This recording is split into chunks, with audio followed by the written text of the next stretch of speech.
આજનો આ વિડીયો સહેજ પણ ઇમ્પોર્ટન્ટ નથી, આનો સબ્જેક્ટ પણ ઇમ્પોર્ટન્ટ નથી, પણ તોય મને કહેવાનું મન થાય છે.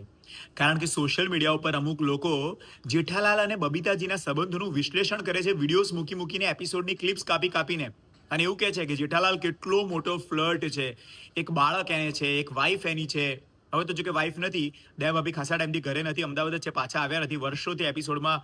વી હેવન્ટ સીન દયા ભાભી, એટલે જેઠાલાલ સિંગલ છે, પણ એનો મતલબ એ નથી કે એ એક મેરિડ લેડી એની પાડોશી જે છે એની ઉપર ખુલ્લેઆમ લાઈન મારે.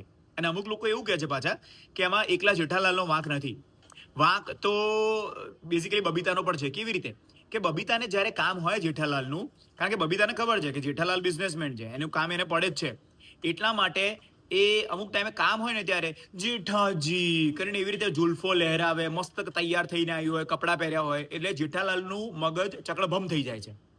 બે આવું કોણ વિચારે? આટલું બધું કોણ વિચારે સિરિયલ જોઈને? અરે આ તો કઈ આઈએસ ઓફિસરની એક્ઝામનો ક્વેશ્ચન થોડી છે કે please explain the relationship between Babita and Jethalal in detail.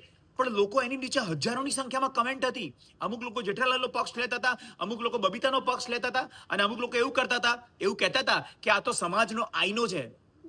હમણાં કહું એટલે મને ખબર જ નથી પડતી. એક હાઇપોથેટિકલ સિચ્યુએશન, એક સિરિયલ, મને ખબર છે લિફ્ટમાં લિફ્ટમેન, ગાડીમાં ડ્રાઈવર, બસમાં કંડક્ટર, ઘરે તમે અને હું જમતી વખતે તારક મહેતા કા ઉલ્ટા ચશ્મા ચાલુ કરીને જ બેસીએ છીએ.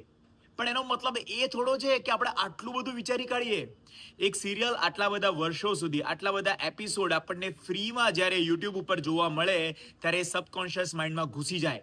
આઈ કેન ટોટલી રિલેટ કે ઇન્ડિયાની બહારના લોકો માટે સાઉથ ઇસ્ટ એશિયામાં કે પોપ સિરીઝ અને એના જે કેરેક્ટર્સ છે એની વિશે ચર્ચા થાય છે. વેસ્ટર્ન વર્લ્ડમાં સુપરમેન, આયર્નમેન અને એવેન્જર્સના જીવનની ચર્ચા થાય છે, એની થિયરી ચર્ચાય છે, અને આપણા ત્યાં તારક મહેતા કા ઉલ્ટા ચશ્માની થિયરી ચર્ચાય છે. આ તો કઈ ક્વેશ્ચન છે?